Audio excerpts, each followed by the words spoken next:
Hello, in this video I want to show you how to change the language for Epson EF-100B.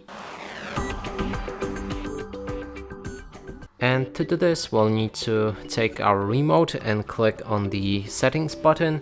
It's located to the left side of the volume keys and it has like 3 lines on it.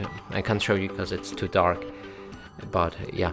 So click on that button and then simply scroll down for the settings, enter it, it's the second option, and then there's a language, there's globe next to it in case your Epson is set in a language that you don't understand.